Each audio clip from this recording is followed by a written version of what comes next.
Bonjour à tous et bienvenue dans notre émission. Aujourd'hui, nous vous emmenons au carrefour de l'Afrique et de l'Asie, dans la plus grande ville du monde arabe et du continent africain, le Caire, capitale de l'Égypte. Cette mégapole attire chaque année des millions de visiteurs.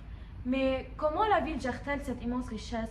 Quels sont les impacts du tourisme sur son quotidien et quel est son avenir? Pour en parler, j'accueille aujourd'hui un géographe et un guide touristique local. Commençons par planter le décor. Pourriez-vous nous situer précisément le Caire sur une carte? Tout à fait. Le Caire a une position géographique stratégique. Elle se situe au nord-est de l'Afrique, non loin du célèbre canal de Suez. La ville s'est développée de manière spectaculaire sur les rives du Nil, juste avant que le fleuve ne se divise pour former son delta et se jeter dans la mer Méditerranée. C'est un véritable point de rencontre historique et commercial entre les continents. Quand on pense au Caire, on pense immédiatement au pharaon. Mais le tourisme y est-il en réalité bien plus varié que cela, n'est-ce pas? Absolument. Le tourisme culturel et historique est notre pilier. Les voyageurs viennent du monde entier pour admirer la grandeur de la civilisation pharaonique, le Sphinx de Gizeh, les pyramides et l'incroyable musée égyptien du Caire. C'est le paradis des passionnés d'archéologie.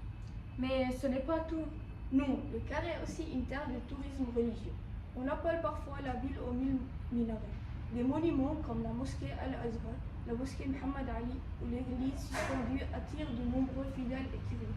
À cela s'ajoute le tourisme de loisirs, avec les croisières romantiques sur le Nil et la découverte de notre gastronomie, et le tourisme éducatif porté par la prestigieuse université Al-Azhar qui attire des étudiants du monde entier.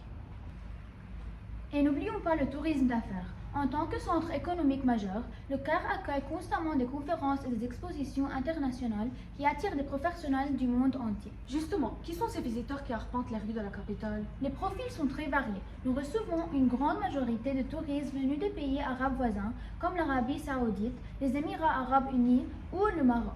Mais la ville séduit aussi massivement les Européens, notamment les Français, les Allemands, les Italiens et les Britanniques, ainsi que des voyageurs d'Asie et d'Amérique. Y a-t-il une saison idéale pour venir? Oui, la haute saison se situe entre octobre et avril. Le climat y est doux et très agréable pour les visites en plein air. En revanche, entre juin et août, la fréquentation diminue fortement à cause des chaleurs estivales qui peuvent être étouffantes. Venons au cœur du sujet. Quels sont les effets de cette activité sur la ville? Le premier impact est évidemment positif et économique. Le tourisme fait vivre des milliers de familles au Caire. C'est une source d'emploi immense pour les guides, les chauffeurs de taxi, les hôteliers et les artisans de nos marchés traditionnels. Cela permet aussi de faire rayonner notre culture à l'international. C'est vrai, mais il y a un envers du décor. Le surtourisme provoque une forte pollution atmosphérique et un encombrement massif des transports.